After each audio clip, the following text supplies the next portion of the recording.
হেই, কি অবস্থা সবার?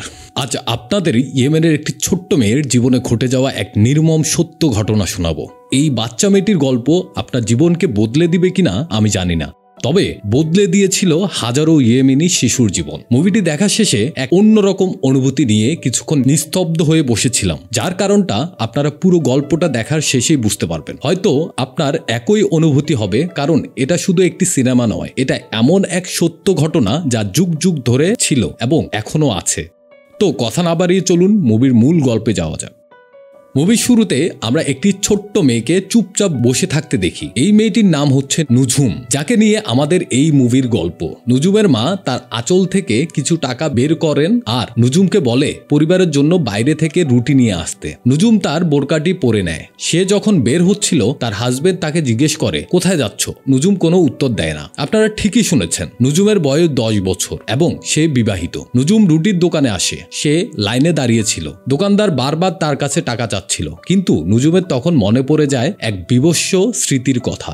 নুজুম আর রুটি কেনে না। সে সেখান থেকে বেরিয়ে আসে। সে একটি ট্যাক্সির সামনে এসে হাত নাড়াতে থাকে। নুজুম ওই ট্যাক্সিতে উঠতেই যাচ্ছিল, ঠিক তখনই তার হাজবেন্ড তাকে ধরে ফেলে আর ওই ট্যাক্সিকে সে চলে যেতে বলে। এদিকে নুজুম তার হাজবেন্ডের হাত থেকে নিজেকে ছাড়িয়ে ইয়েমেনের অলিগলি দিয়ে দৌড়াতে থাকে। নুজুমের হাজবেন্ডের নাম ছিল আদিল। সে তার ওয়াইফ নুজুমের পেছন পেছন দৌড়াচ্ছিল। বাচ্চা মেয়েটিও প্রাণপণে ছুটতে থাকে আর শেষ পর্যন্ত সে তার হাজবেন্ডকে ফাঁকি দিতে সক্ষম হয়। নুজুম একটি ট্যাক্সিতে উঠে। ড্রাইভার তাকে জিজ্ঞেস করে কোথায় যাবে। নুজুম বলে কোর্টে। ড্রাইভার কিছুটা অবাক হয়, কিন্তু সে নুজুমকে নিয়ে কোর্টের দিকেই যেতে থাকে। তারা কোর্টের সামনে পৌঁছায়। নুজুম ড্রাইভারকে টাকা বুঝিয়ে দিয়ে গাড়ি থেকে নামে। কোর্টের মুখে অনেক লোক ছিল, যেখানে চেকিং হচ্ছিল। বাচ্চা মেয়েটির ভয় করছিল, কিন্তু তারপরও সে সাহস নিয়ে কোর্টের মধ্যে ঢুকে যায়। আর হঠাৎই তার সাথে একটি মহিলার ধাক্কা লেগে যায়। নুজুম মাটিতে পড়ে যায়। মহিলাটি তাকে সান্ত্বনা দেয় আর বলে তুমি এখানে কেন এসেছো, আর তোমার সাথে কেউ আসেনি? নুজুম বলে না, আমি একাই এসেছি। আমি একজন বিচারককে খুঁজছি। মহিলাটি বলে এখানে তো অনেক বিচারক রয়েছে, তুমি কাকে খুঁজছো? নুজুম বলে আমি জানি না। মহিলাটি নিজুমকে বলে আমি তোমাকে সাহায্য করছি। এরপর তারা দুজন মিলে একটি কোর্টের এজলাসে আসে। সেখানে একটি বিচার চলছিল। বাচ্চা মেয়ে নুজুম অবাক চোখ নিয়ে সবকিছু দেখছিল। এখানে মূলত ওই মহিলাটিরই একটি মামলার বিচার চলছিল। তার হাজবেন্ড তাকে মারধর করে, এমনকি তার সন্তানদের কোনো খোঁজ খবর নেয় না। তাই মহিলাটি আদালতে শরণাপন্ন হয়। বিচারককে তিনি তার স্বামীর করা আঘাতের চিহ্নগুলো দেখান। ওই দিনের মতো কোর্ট মুলতবি হয়। সব মানুষ কোর্ট থেকে বেরিয়ে যায়, শুধুমাত্র নুজুম ছাড়া। বিচারক বের হতেই যাচ্ছিলেন, তিনি নুজুমকে দেখে দাঁড়িয়ে যান আর নুজুমকে জিজ্ঞেস করেন তুমি কেন বসে আছো। নুজুম তাকে বলে আমি ডিভোর্স চাই। বিচারক যেন নিজের কানে ভুল শুনলেন। তিনি নুজুমকে জিজ্ঞেস করেন আবার তুমি কি বললে। আবারও নুজুম বলে আমি ডিভোর্স চাই। বিচারক বলেন তুমি তো একটা বাচ্চা মেয়ে, তোমার বিয়ে হয়েছে? নুজুম বলে হ্যাঁ। বিচারক তখন খুব আগ্রহ নিয়ে বলেন তুমি তোমার পুরো গল্পটা আমাকে খুলে বলো। ঘটনা এখান থেকে চলে যায় সেই রাতে যেদিন নুজুম এই পৃথিবীতে প্রথম এসেছিল। নুজুমের জন্ম হয়। তার বড় বোন তাকে কোলে নেয় এবং তার মায়ের কথা অনুযায়ী একটি কাপড় পেঁচিয়ে রাখে। স্বামী এসে জিজ্ঞেস করে আমাদের বোনের নাম কি দিয়েছ। বড় বোন জানায় নুঝুম, যার অর্থ হচ্ছে আকাশের তারা। এভাবেই বাচ্চা মেয়ে নুজুম বড় হচ্ছিল। সে সারাদিন তার বাবার কাঁধে ঘুরে বেড়ায়, হাসি খুশি ছোট্ট একটি বাচ্চা মেয়ে, যাকে দেখলে সবারই মন ভালো হয়ে যেত। নুজুমদের পরিবারে সবাই একসাথে কাজ করত। বাবা কাজের জায়গায় নুজুমকে নিয়ে আসতো আর নুজুম তার বড় ভাই স্বামীর সাথেই সব সময় খেলাধুলা করত। এভাবেই অনেক হাসি খুশির মধ্যে পাহাড়ের ঘেরা সুন্দর গ্রামে তাদের জীবন কাটছিল। নুজুমদের পরিবার মূলত ভেড়া পালন করত। বাচ্চা মেয়ে নুজুম আর তার ভাই স্বামী ভেড়াগুলোর খুব ভালোভাবেই খেয়াল রাখত। কিছু সময় পরে নুজুমের বাবা একটি গরু নিয়ে আসে আর সেটিকে বেঁধে রাখতে বলে। নুজুমের বাবা তার পরিবারকে জানায় আমি স্বামীকে নিয়ে একটু অন্য গ্রামে যাব, আমার আসতে কিছুটা দেরি হবে। নুজুম তার বড় বোনের সাথেই ছিল। অন্যদিকে স্বামী একটি নতুন বাসায় এসেছে। স্বামীকে দেখে একজন মহিলা জড়িয়ে ধরেন আর অনেক আদর করতে থাকেন। মূলত ইনি হচ্ছেন স্বামী আর নুজুমের মা। তিনি রাগ করে তার বাবার বাড়িতে চলে এসেছেন, তাই নুজুমের বাবা তাকে বুঝিয়ে নিয়ে যাওয়ার জন্য এসেছে। আর এই বিষয়গুলোই নুজুমের বাবা তার শ্বশুরের সাথে বলছিল। তার শ্বশুর নুজুমের বাবাকে বলে শুনেছি তুমি আরেকটি বিয়ে করেছো আর তোমাকে যৌতুক হিসাবে যে গরুটি দিয়েছিলাম সেটিও তুমি বিক্রি করে দিয়েছো। তখন নুজুমের বাবা বলে আমার বিয়েতে কোনো হাত ছিল না। স্বামীর মা রাগ করে এখানে আসার পরে আমার বাবা জোর করে তার ভাতিজির সাথে আমাকে বিয়ে দিয়ে দিয়েছিল, আমি জানতামও না। আর নুজুমের মায়ের জন্য আমি নতুন একটি গরুও কিনেছি। তখন তার শ্বশুর বলে তোমাদের বিষয়ে আমি কিছু বলবো না। যদি নুজুমের মা তোমার সাথে যেতে চায় তাহলে আমার কোনো আপত্তি আপত্তি নেই। অন্যদিকে দেখা যায় একটি ছেলে এসে জিজ্ঞেস করছে, তোমাদের বাবা কোথায়? নুজুমের বড় বোন জানায় সে বাইরে গিয়েছে। এই ছেলেটি ছিল মূলত একটি বকাটে ছেলে। সে নুজুমের বড় বোনের কাছে পানি যায়, আর সেই পানি আনতে যখন নুজুমের বড় বোন ঘরের ভিতরে যায় তখন সেই ছেলেটিও ঘরের মধ্যে প্রবেশ করে আর দরজা লাগিয়ে দেয়। আর পরের ঘটনা আপনারা বুঝতেই পারছেন। বড় বোনের চিৎকারে বাচ্চা মেয়ে নুজুম অনেক কান্না করছিল, কিন্তু তার কান্না শোনার মতো কোনো মানুষ সেখানে ছিল না। দৃশ্য পরিবর্তন হয়। নুজুমদের পুরো পরিবার তাদের সবকিছু নিয়ে পাহাড়ের নিচের দিকে নামতে থাকে। তারা মূলত এই গ্রাম থেকে চিরদিনের জন্য চলে যাচ্ছে। গ্রামের অন্য লোকজনও তাদের দিকে তাকিয়ে আছে। কেউ বুঝতে পারছে না যে এই পুরো পরিবারটি কেন হঠাৎ গ্রাম ছেড়ে চলে যাচ্ছে। একটি ভাঙাচোরা জিপ গাড়ি তাদের জন্য অপেক্ষা করছিল। সবাই এসে ওই জিপ গাড়িতে উঠে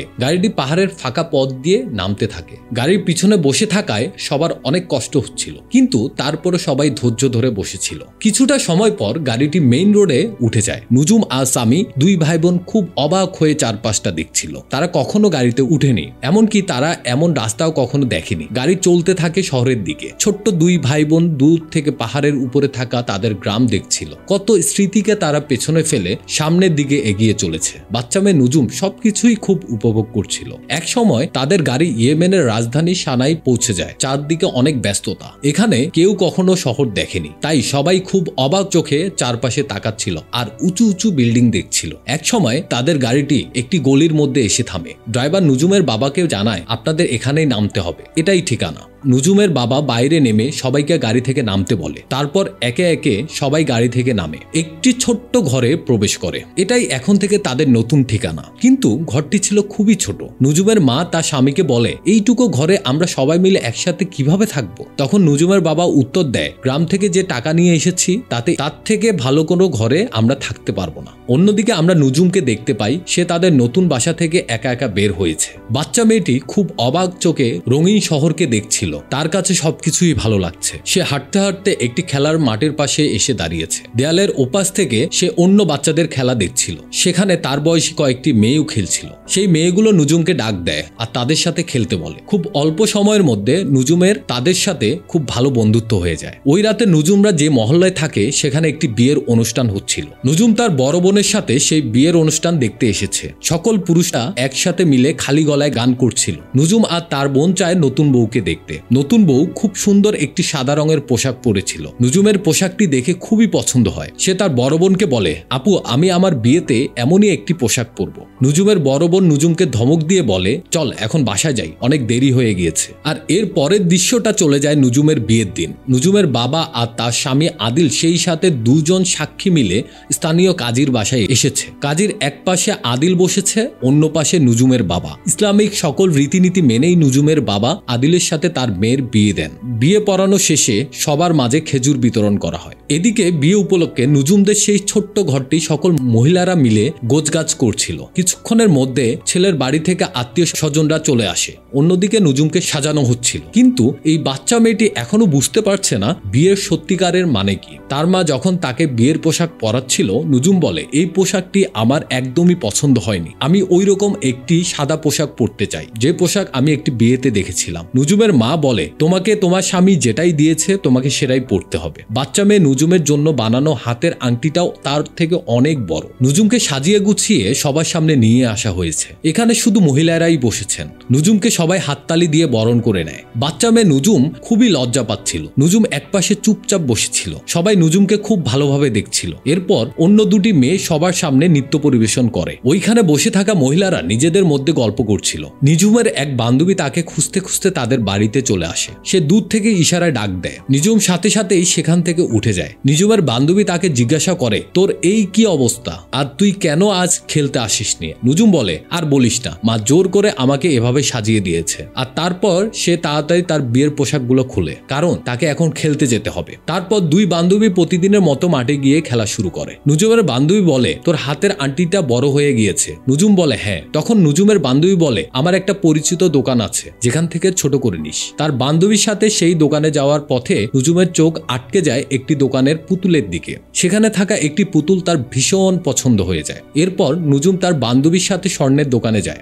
আর সেই আংটিটি ছোট না করে সে বিক্রি করে দেয়। তারপর সেই টাকা দিয়ে সেই পুতুলটি কিনে নিয়ে আসে। সে তার পুতুলটি সব বন্ধুদের দেখাচ্ছিল। পুতুলটি কথা বলতে পারত, আবার গানও গাইতে পারত। সবাই সেই পুতুলটি অবাক হয়ে দেখছিল।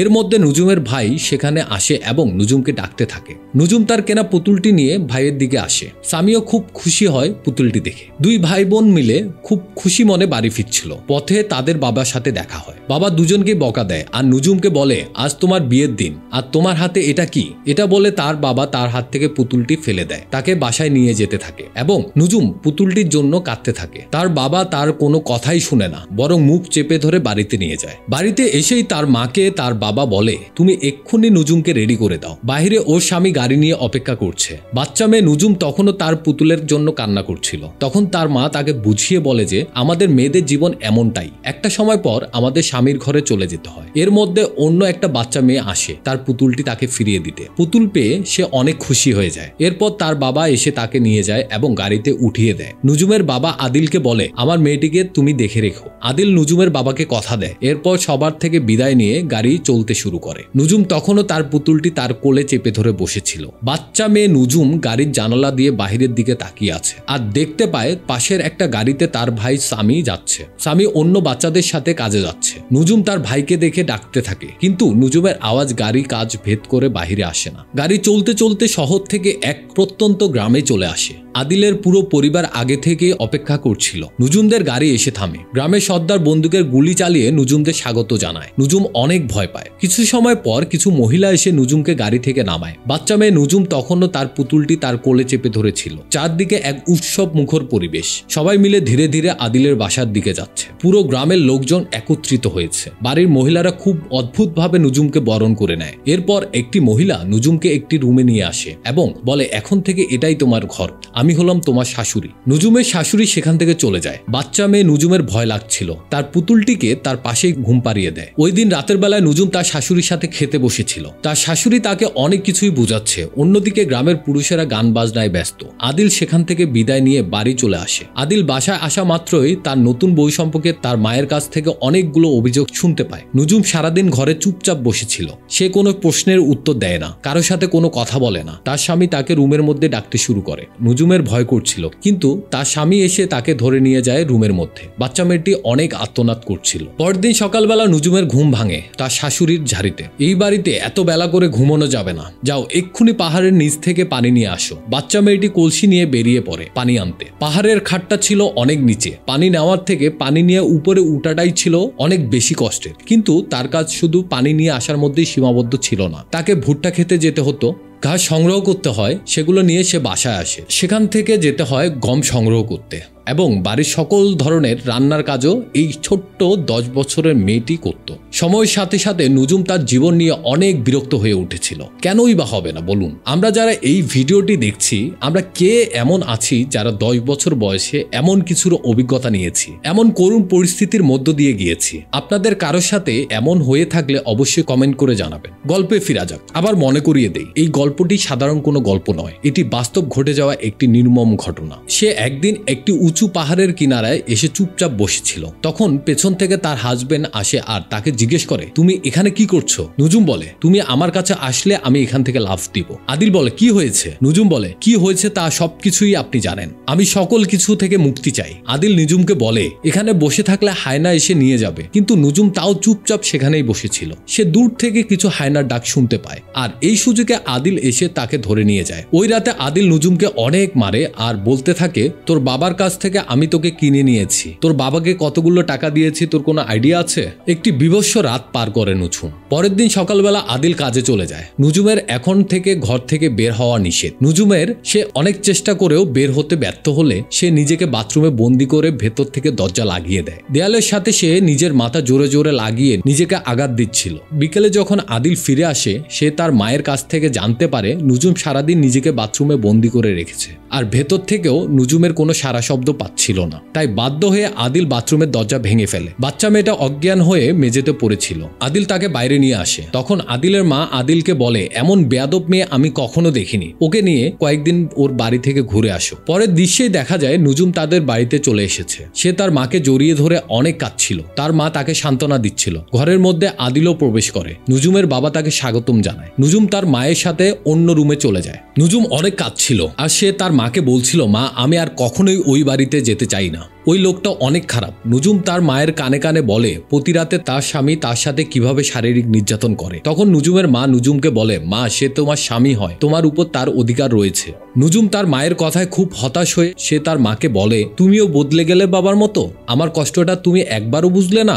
অন্যদিকে আদিলও তার শ্বশুরের কাছে নুজুমের নামে অনেক বিচার দিচ্ছিল। নুজুমের সামনে যখন তার বাবা আসে, নুজুম তার পায়ে পড়ে বলতে থাকে, বাবা, আমি তোমার সকল কথা শুনবো, কিন্তু আমি ওই বাড়িতে আজ যেতে চাই না। নুজুমের বাবা খুব কড়া ভাষায় নিজের মেয়েকে বলেন, তুমি এখানে তোমার স্বামীর সাথে ঘুরতে এসেছো, ঠিক আছে, কিন্তু এই কথা তুমি স্বপ্নেই ভাববে না।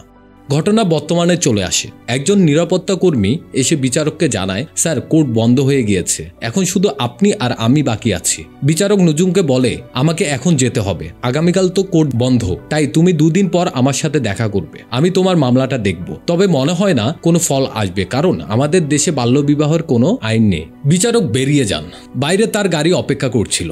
বিচারক গাড়ির জানালা দিয়ে দেখতে পান বাচ্চা মেয়ে নুজুম চুপচাপ বসে আছে। তিনি নুজুমকে জিজ্ঞেস করেন, তুমি বাড়ি যাবে না? নুজুম মাথা নেড়ে না বলে। বিচারক তখন নুজুমকে গাড়িতে উঠতে বলে। নুজুম গাড়িতে উঠে বসে। গাড়িটি বেরিয়ে যায়। এদিকে বিচারকের মেয়ে তার স্কুলের সামনে বাবার জন্য অপেক্ষা করছিল। বিচারকের মেয়েও আসলে নুজুমের বয়সী, বরং নুজুমের থেকে 1 বছরের বড়। বিচারক দুজনকে পরিচয় করিয়ে দেয়, এ হচ্ছে নুজুম আর এ হচ্ছে আমার মেয়ে শানা। তারা বাড়িতে চলে আসে। বিচারক তার মেয়ে শানাকে বলে, তুমি নুজুমকে নিয়ে উপরে তোমার ঘরে যাও। শানা নুজুমকে ডাক দেয় আর বিচারক চলে যান তার ওয়াইফের কাছে। সে তার ওয়াইফকে নুজুমের বিষয় সংক্ষেপে খুলে বলে। এটা শুনে বিচারকের ওয়াইফ খুব ক্ষেপে যান। সে তার স্বামীকে বলে, তুমি একটি বিবাহিত মেয়েকে আমার মেয়ের সাথে রেখেছো।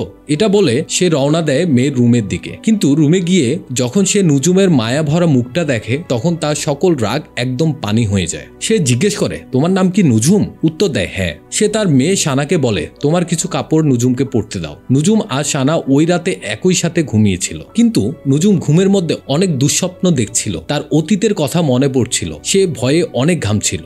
পরের দিন সকালবেলা আমরা একটি পুলিশের গাড়ি দেখতে পাই। সেই গাড়িটি এসে নুজুমদের মহল্লায় থামে। গাড়ির মধ্য থেকে নুজুমের সাথে 2 জন পুলিশ সদস্য নেমেছেন। নুজুম তাদের পথ দেখিয়ে দিচ্ছিল। নুজুম যখন তার বাসার মধ্যে ঢুকে, তার মা তাকে দেখে অনেক চিৎকার করতে থাকে আর বলে যে, আর তুই এই 2 দিন কোথায় ছিলে? তোকে আমরা সবখানে খুঁজেছি। নুজুমের বাবা আসা মাত্রই নুজুমকে মারতে শুরু করে আর সে নুজুমকে আদিলের হাতে তুলে দিয়ে বলে, তোমার যা ইচ্ছে তুমি করে নাও, তুমি এক্ষুনি তোমার বউকে নিয়ে এখান থেকে চলে যাও। আর তখনই নুজুম বাইরে দৌড়ে এসে তার বাবা আর স্বামীকে পুলিশের হাতে ধরিয়ে দেয়। পুলিশ তাদের দুজনকে গ্রেপ্তার করে। পুরো মহল্লাবাসী এই ঘটনা দেখছিল। তাদেরকে পুলিশের গাড়িতে উঠিয়ে থানায় নিয়ে আসা হয়। সবাই গাড়ি থেকে নামে। সেখানে অন্য একজন পুলিশের অফিসার অপেক্ষা করছিল। নুজুমের বাবা আর স্বামী এখনো বুঝতে পারছে না যে কি হচ্ছে। সেই পুলিশ অফিসার নির্দেশ দেয় তাদেরকে জেলে নিয়ে যাওয়ার। এদিকে নুজুমের এই ঘটনা পুরো ইয়েমেনে ছড়িয়ে পড়েছে। অনেক মিডিয়া এসেছে নুজুমের এই নিউজ কভার করতে। আজ জজ কোর্টে এই মামলা তোলা হচ্ছে। নুজুমের বাবা ও স্বামীকে কোর্টে হাজির করা হয়েছে।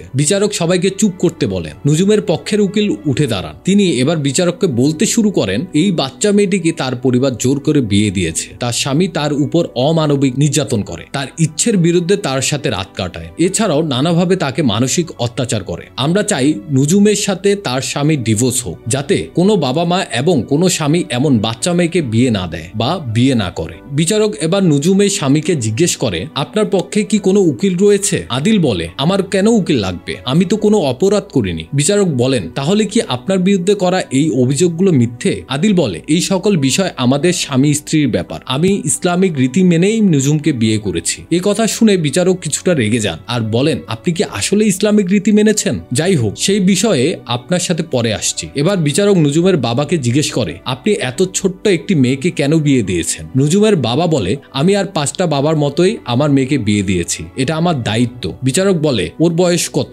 নুজুমের বাবা কিছুটা ভেবে একটু বয়স বাড়িয়ে বলে 13 বছর, কিন্তু নুজুম মাথা নাড়িয়ে জানায় এটা মিথ্যে। বিচারক নুজুমের বাবাকে আরো কিছু প্রশ্ন করতে চাচ্ছিল। তখন নুজুমের বাবার প্রচন্ড কাশি উঠে, সে একদম অসুস্থ হয়ে পড়েছে। তাই বিচারক নির্দেশ দেন তাকে হসপিটালে নিয়ে যাওয়ার। ওই দিনের মতো কোর্ট মন্তব্য ঘোষণা করে। নুজুম অনেক ভয় পাচ্ছিল। উকিল তাকে সাহস দিচ্ছিল যে সবকিছু ঠিক হয়ে যাবে। ওই দিন রাতের বেলা নুজুম শানার পাশে বসে টিভি দেখছিল। হঠাৎ করেই খবরে নুজুমকে দেখায়। ছোট্ট মেয়েটি অনেক লজ্জা পেয়ে সেখান থেকে উঠে চলে যায়। শানার মা এসে শানাকে অনেক বকাবকি করে এবং বলে, তুমি নুজুমের সামনে কেন এই নিউজ দেখছিলে? অন্যদিকে স্বামী যেখানে কাজ করে তার মালিক পত্রিকা নুজুমের নিউজ পড়ছিল। লোকটি ফোনে কথা বলতে বলতে সেখান থেকে বেরিয়ে যায়। এই সুযোগে আজকে স্বামী সেই পত্রিকা অংশটুকু ছিঁড়ে নিজের পকেটে ভরে নেয়। স্বামী যখন গ্রামে ফিরে সেই পত্রিকার ছেঁড়া অংশটুকু খুলে সে সেখানে তার বাবার ছবি দেখতে পায়। দৃশ্য পরিবর্তন হয়। পরের দিন আবারও কোর্ট শুরু হয়েছে। বিচারক আজ নুজুমের বাবাকে জিজ্ঞেস করে, আপনার মেয়ের বয়স কত?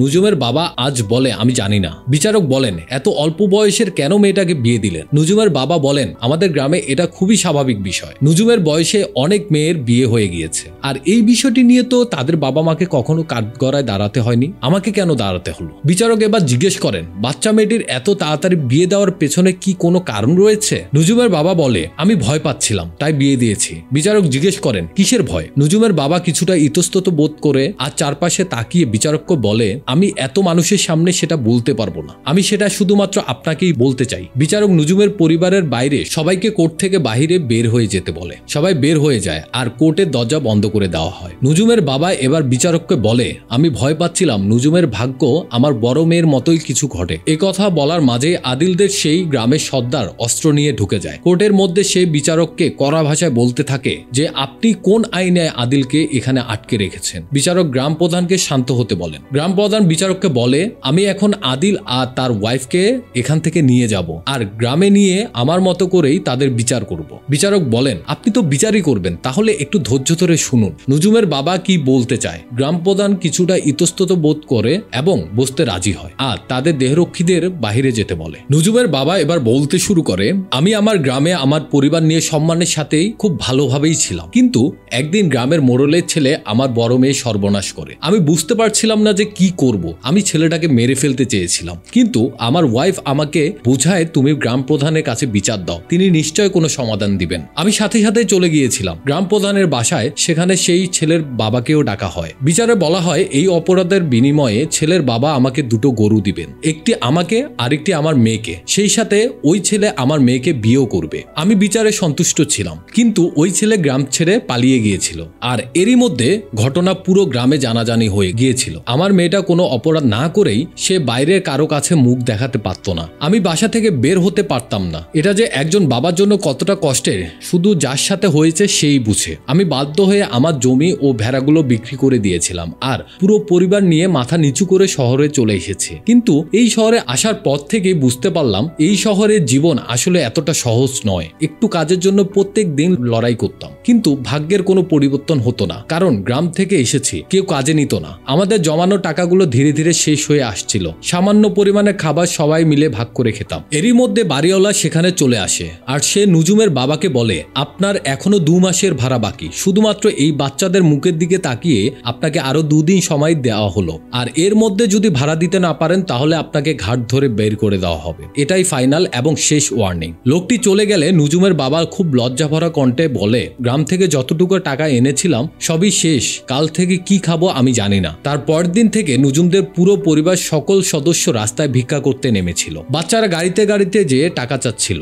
নুজুমের অনেক লজ্জা লাগছিল, তাই সে কিছুটা দূরে দাঁড়িয়েছিল। নুজুমের এই ভিক্ষাবৃত্তি মোটেও পছন্দ হয়নি, তাই অল্প কিছু টাকা দিয়ে নুজুম তার ভাইকে দিয়ে চকলেট বিক্রি করাচ্ছিল। নুজুম একটি গাছের নিচে বসে একটি ঘরের ছবি আঁকছিল। স্বামী এসে নুজুমকে চকলেট বিক্রির টাকা দেয় আর স্বামী ঘরের দিকে তাকিয়ে বলে, এই শহরে আমাদের একদিন একটি ঘর হবে। ওই দিন রাতের বেলা স্বামী আর নুজুম 2 ভাই বোন তাদের চকলেট বিক্রি করার টাকাগুলো গুনছিল। প্রথম দিন তাদের ভালোই বিক্রি হয়েছে। অন্যদিকে পাশের রুমে নুজুমের বাবা নুজুমের মাকে বলছিল, নুজুমের জন্য খুব ভালো একটি বিয়ের প্রস্তাব এসেছে। ছেলেপক্ষ এই শহরে আমাদের ফ্রিতে থাকার একটি জায়গা দিবে আর ব্যবসা করার জন্য কিছু টাকা দিবে। নুজুমের বাবা কাঁদতে কাঁদতে বিচারককে বলে, আমার নুজুমকে বিয়ে দেওয়া ছাড়া কি করার ছিল বলুন। বিচারক নুজুমের বাবাকে সান্ত্বনা দেয় আর বলে, আপনি খুব কঠিন একটি সময় পার করেছেন, কিন্তু মানুষের জীবনের সমস্যা অনেকভাবেই সমাধান করা যায়, তাই বলে এতটুকু মেয়েকে বিয়ে দিয়ে নয়। এবার নুজুমের পক্ষে উকিল উঠে আদিলের বিপক্ষে নানা অভিযোগ করতে থাকে। তার উত্তরে আদিল বলে, এই সকল বিষয়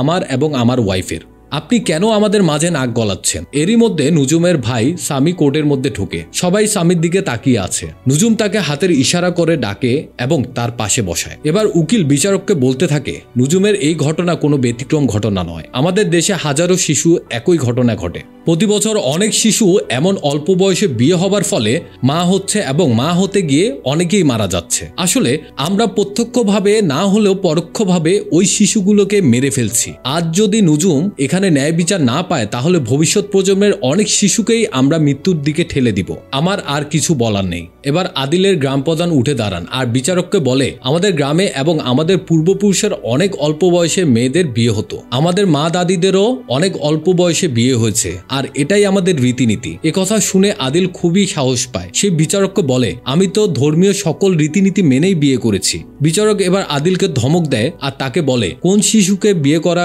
জায়েজ এটা কোরআনে অথবা নবী সুন্নতে কোথায় আছে সেই দলিল আমাকে দেখাও। আদিল আমতা আমতা করতে থাকে, তার কাছে কোনো উত্তর ছিল না। বিচারক এবার বলেন, নিজেকে সঠিক প্রমাণ করতে গিয়ে তুমি এবং তোমাদের মতো মানুষেরা ধর্মের ভুল ব্যাখ্যা দাও। বিচারক এবার গ্রাম প্রধানের দিকে তাকান আর তাকে বলতে থাকেন, সবকিছু ভুলে গিয়ে এই নুজুম নামক মেয়েটাকে একবার নিজের মেয়ে হিসাবে ভাবুন এবং একটা বাচ্চা শিশুর রক্ত মাংসের মানুষ যে বয়সে ওর পুতুল নিয়ে খেলা করার কথা, সেই বয়সে আপনারা ওকে কতটা বোঝা চাপিয়ে দিচ্ছেন। আপনি কি আসলেই ঠিক কাজ করছেন? আপনি এবার নিজের বিবেক দিয়ে বিচারটা করুন। গ্রাম প্রধান এবার নুজুমের কাছে যায় আর তাকে বলে, ভয় পাওয়ার কিছু নেই, তুমি এবার আমাকে বলো, তুমি কি আদিলের সাথে যেতে চাও? নুজুম এক বাক্যেই বলে, না, আমি ওই লোকের সাথে যেতে চাই না। গ্রাম প্রধান বলেন, তাহলে তো বিচার হয়েই গেল। সে আদিলকে আদেশ করে, তুমি এক্ষুনি নুজুমকে ডিভোর্স দিবে আর এটাই ফাইনাল। আদিল মাথা নিচু করে এবং রাজি হয়। তখনই বিচারক ঘোষণা করেন, এই মুহূর্ত থেকে আদিল আর নুজুমের ডিভোর্স কার্যকর হলো আর এই মামলাও এখানে পরিসমাপ্তি। আদিল আর নুজুমের বাবাকে মুক্তি দেওয়া হলো। নুজুম বিচারকের সাথে খুশি মনে কোর্ট থেকে বের হয়। অন্যদিকে নুজুমের বাবা মাথা নিচু করেই বাইরে দাঁড়িয়েছিল।